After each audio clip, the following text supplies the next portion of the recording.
You're listening to a Frequency Podcast Network production.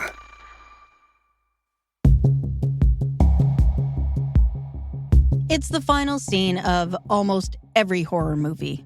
All of the main characters are dead. They've been executed. In the nightmare that is the real story of Whiskey Creek, even the dogs, including puppies, aren't spared. Only the survivor, injured, desperate, clinging to life, manages against all odds miraculously to emerge from the bloodshed alive. The survivor is key to the story being told and to the perpetrators being brought to justice. In the movies, if you're the survivor of a mass murder, you live to tell the story. But that's not what is happening in this case. At least, not yet.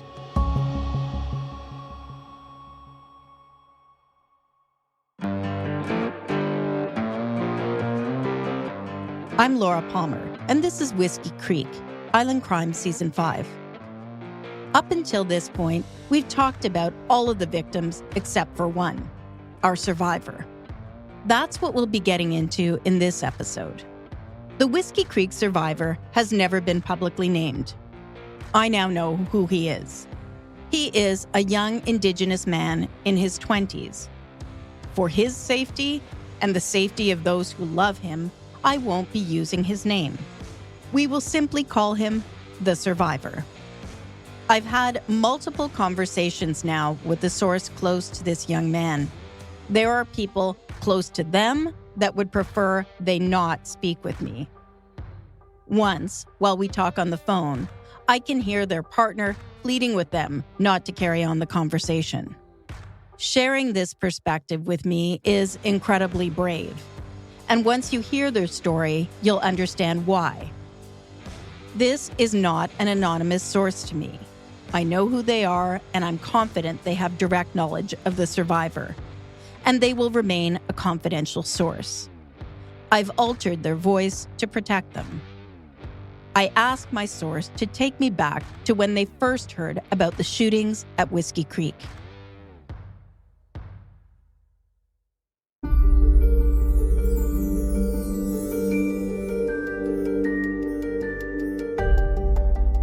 The weird thing was I was driving down Island Highway and I heard it. And as soon as I heard it, I knew was involved. Immediately, they race to the police station. Then I went to the police station right away. They took me into a back room. I knew nothing. I didn't know if was dead or alive.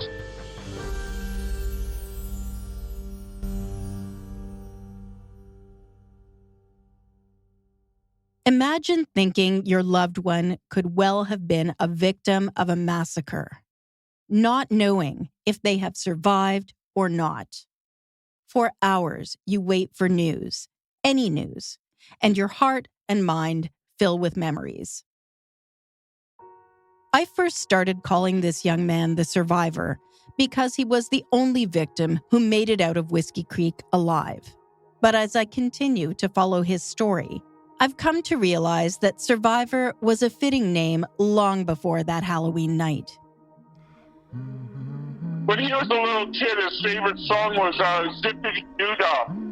Okay. A really, really nice boy. He's a kind kid and gifted in many ways. He was very, very, very talented in sports. Not only was he talented in sports, like he could snowboard and ski and swim. Could pick up any instrument and within a few minutes play it. A guitar, piano, drums, all that stuff. He was he'd listen to a song, within the day he would play it. His defining characteristic is goodness. And he was very, very, very sweet. Probably the sweetest, kindest, softest person you would ever have met. And in the early years, it would have seemed like he could have had a charmed life. He had a very good life.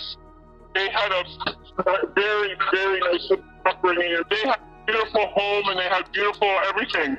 But the boy's pleasant home and sunny disposition mask a hurt.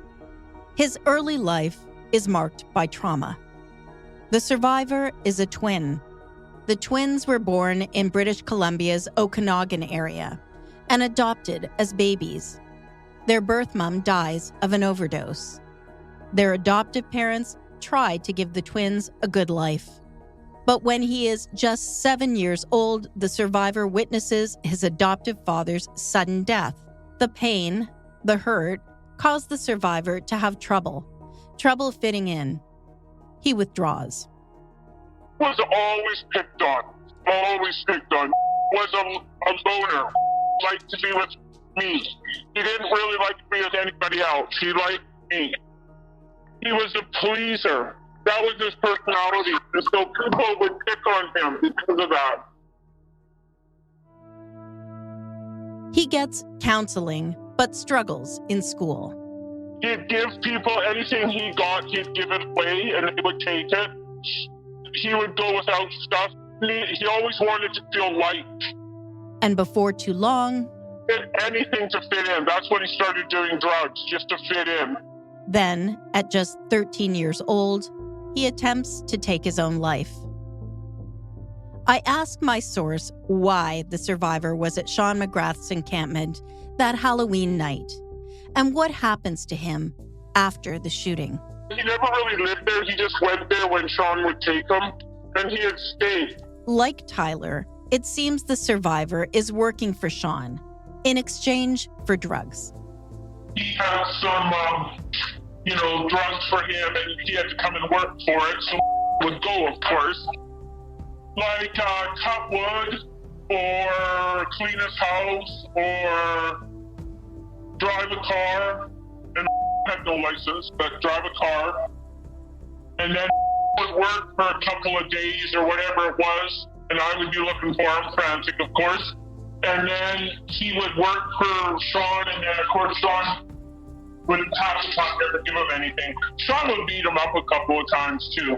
This source is one of the few I've spoken with who actually met Sean McGrath a number of times. Actually, I found out that Sean was quite scared of me. He was scared of you? Yeah. Why? I don't know.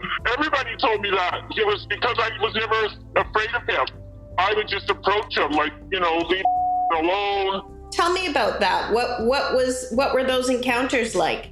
Well, he put his best foot forward, of course, and he was just a mouse. He was just a mouse. He was just a nothing. I was never afraid of him. He would tell me what I wanted to hear, of course. This is remarkable. Most everyone I've talked to describes Sean as scary, a menace, not a mouse. I'm getting closer to talking to Sean's father. I'm hoping he will help me understand more about his son. I'm determined to learn more about this man. Perspective really is everything, and things are rarely black and white. Those who love the survivor are relieved to learn he didn't die with Sean and the others. It is 4 long days before they learn that the survivor is recovering in a hospital in Victoria, hours away from his family. And the relief they felt earlier quickly gives way to questions. After I found out he was alive, and I was happy about that, of course, and then when I kind of walked away and grabbed that for a few minutes, I thought, well, hang on a second. Is he on life support? Is he burnt? Is he an amputee? Brain damage? They gave me nothing. Nothing. And I'm telling you, nothing. It was just phoning and nagging, and their only concern was me giving them information. The police confirm what those close to the survivor suspected. They basically told me the same thing, that he was in the wrong place at the wrong time. And the consequences for our survivor prove nearly fatal. He was shot 3 times. He was shot in the neck, and then he was shot under the armpit. I've seen pictures of this young man taken in the hospital after the shooting.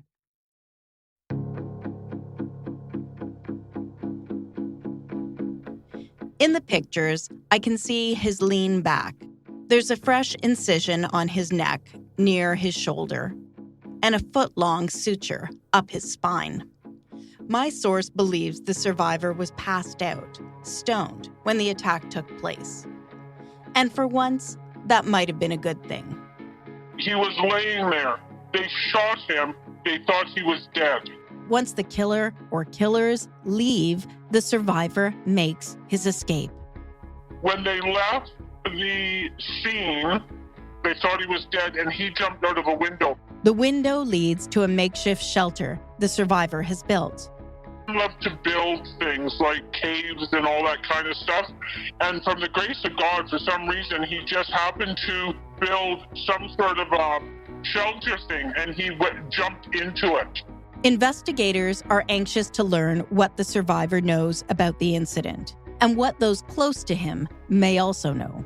I met them in a car down at the ocean, and I sat in a SUV or whatever, and they asked me questions about Sean and Sandra. Well, they also told me he wasn't cooperating, that he didn't give enough information, so in that case, they couldn't protect him.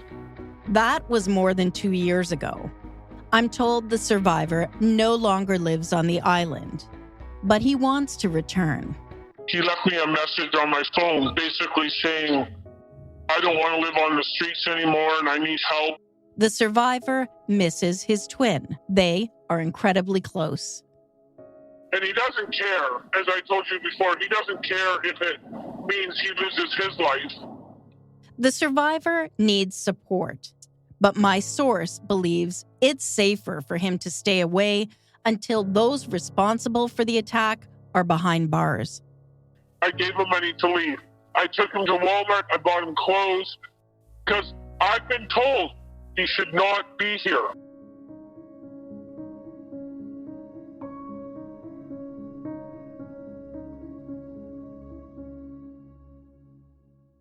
My source has shared a lot with me, but at this point hasn't confided who has told her the survivor mustn't return to the island.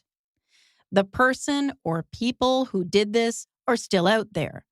And even if the police do make an arrest, the survivor and those around him aren't convinced it would protect them.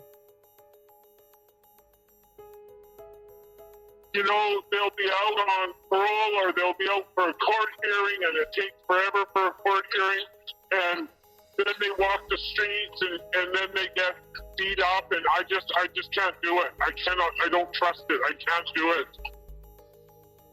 The way I look at it is they'll carry on, the police will carry on, of course, and it'll just be another case for them, another whatever. But with me, it'll be a lifetime. Were Tyler and the survivor unplanned casualties in a targeted hit against Sean McGrath? If Sean McGrath was targeted, as everyone seems to believe, was that because he hurt someone, because he stole something, or because he and the other campers had crossed a line? These are questions I return to over and over again. The answers could form a motive for the Whiskey Creek killings.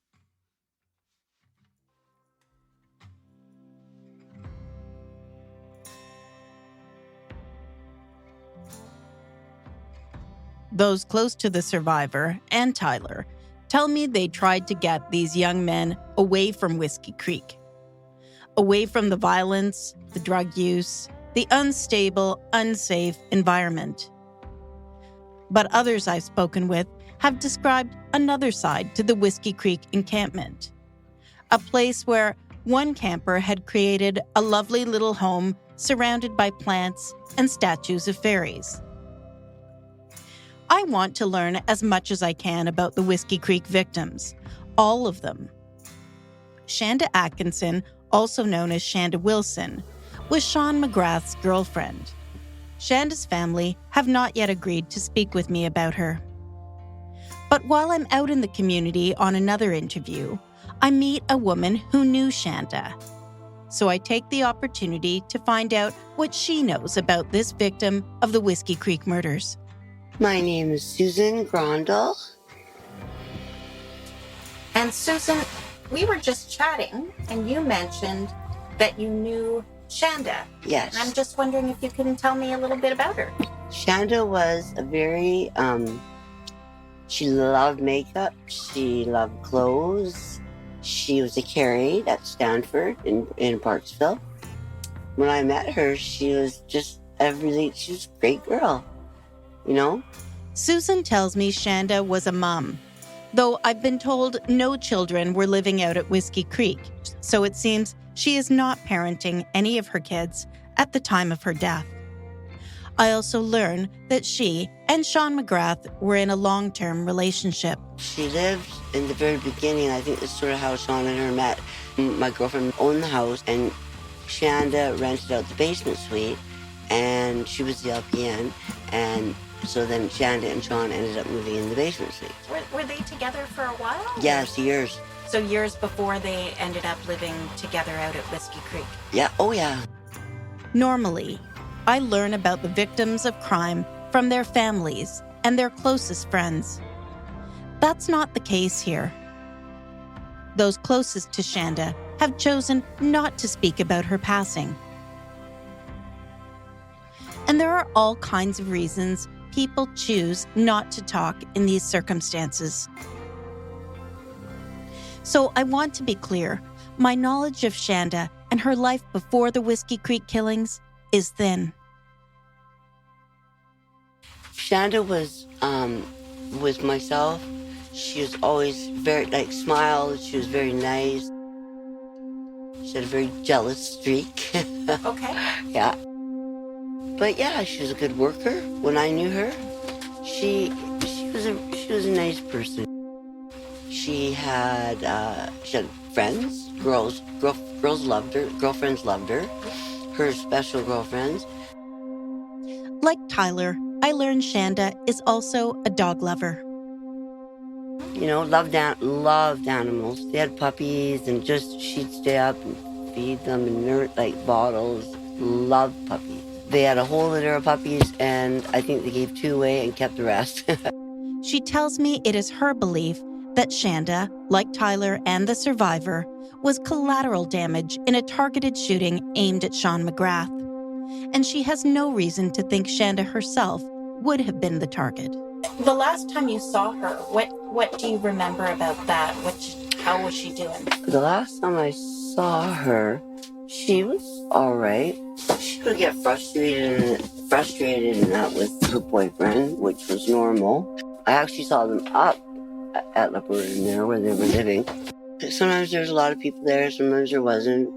You know, they kind of had a neat layout, how it was. At Whiskey Creek? Mm-hmm. So did you say you were up there? Yeah, I was up there a couple times. I'm grateful even for these small glimpses into the life of the late Shanda Atkinson. No one's talked about her. Really, No, Shanda was nice. She was, you know what, I always got along with her. It was just, it was tragic, you know? As I say goodbye, she echoes a point of view I've heard over and over again. Surprise, shock really, that this kind of thing has happened so close to pretty little Qualicum Beach. And in Qualicum Beach, I lived there for almost my whole life. Mm-hmm. And it's just unheard of. Shanda, Sean, and Tyler are gone. But the survivor still has a chance at life. So far, more than 2 years after the Whiskey Creek massacre, life for the survivor is filled with fear. Fear that what he knows could get him and those close to him killed. You asked me a question and it has stuck with me. You said, how does this affect you? I gotta be honest with you, it is non-stop. From the minute I go to bed till the minute I get up, it is non-stop. And as I speak to you right now, I'm afraid coming back, and I'm afraid for him. And I'm afraid for myself.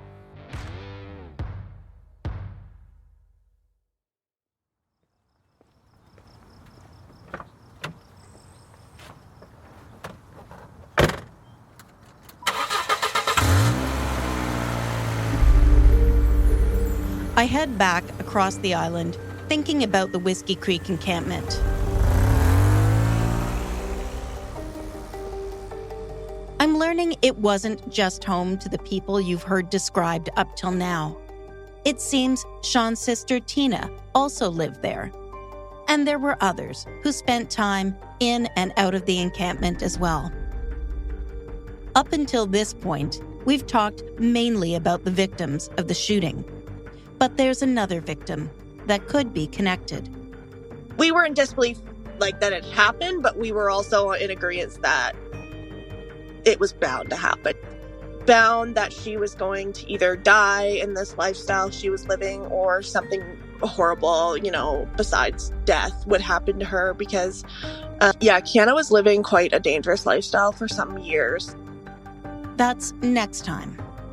If you have information about the Whiskey Creek murders, please call the Vancouver Island Integrated Major Crime Unit's tip and information line at 250-380-6211. I'm Laura Palmer, and this is Whiskey Creek, Island Crime, Season 5.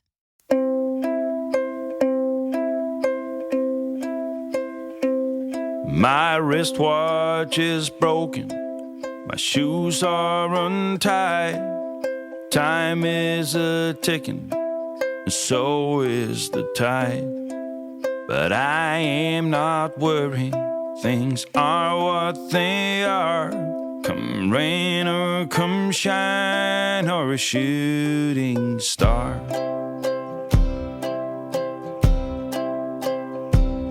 I've been to the south, I've been to the north, east and the west, the middle of course. I may have been astray, but I've never been lost, never been beat by the road I've crossed. I guess I've been lucky to some degree, for someone who ate all the fruit from the tree. The stars been aligned and my goose hanging high. I'll be okay in the sweet by and by.